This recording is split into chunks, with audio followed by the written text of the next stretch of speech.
రైట్గా TDP Mahanadu కార్యక్రమం అనూహ్యంగా నెల్లూరుకు మారింది. ఈ అనూహ్య మార్పు వెనుక వ్యూహాత్మక ప్రణాళికలు ఉన్నట్లు తెలుస్తుంది.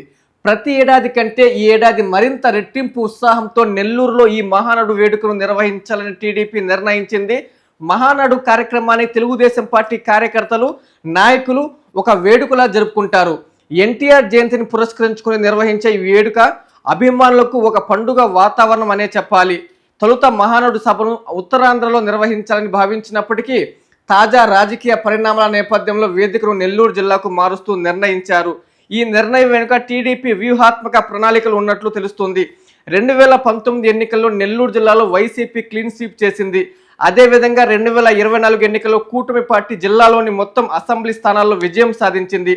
దక్షిణ కోస్తాలో పార్టీ కేడర్ను స్థానిక సంస్థల ఎన్నికల సమరానికి సిద్ధం చేయడానికి ఈ వేదికను వాడుకోవాలని అధిష్టానం భావిస్తుంది.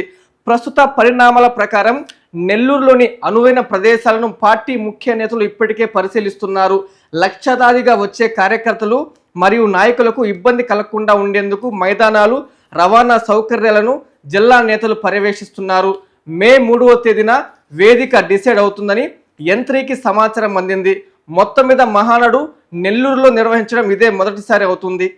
అమ్మ చూపించే ఆప్యాయత, నాన్న కురిపించే ఆత్మీయత ఎల్లవేళలా నెల్లూరు నారాయణ రెసిడెన్షియల్లో కెరీర్ బేస్డ్ ప్రోగ్రామ్స్ తో స్కిల్ బేస్డ్ స్టూడెంట్స్ గా మార్చడమే లక్ష్యంగా ఈ టెక్నో, ఒలింపియాడ్, సివో స్పార్క్ మరియు మెడి స్పార్క్ వంటి ప్రతిష్టాత్మక ప్రోగ్రామ్స్ తో నెల్లూరులోనే మరెక్కడా లేని విధంగా అత్యుత్తమ శిక్షణ, బెస్ట్ స్టడీ మెటీరియల్ తో, ఏసీ డిజిటల్ క్లాస్ రూమ్స్ తో, హెల్దీ అండ్ హైజెనిక్ ఫుడ్ తో, 24 గంటలు మెడికల్ అండ్ సెక్యూరిటీ ఫెసిలిటీస్ తో, స్పోర్ట్స్ అండ్ గేమ్స్ తో పాటు యోగా, జిమ్ మరియు స్పోర్ట్స్ క్లబ్, భవిష్యత్తులో ఐఐటి, జేఈఈ, నీట్, సివిల్స్ లో టాప్ ర్యాంకులే లక్ష్యంగా స్టేట్ మరియు సిబిఎస్ఈ సిలబస్ తో అత్యుత్తమ శిక్షణ నారాయణ సొంతం.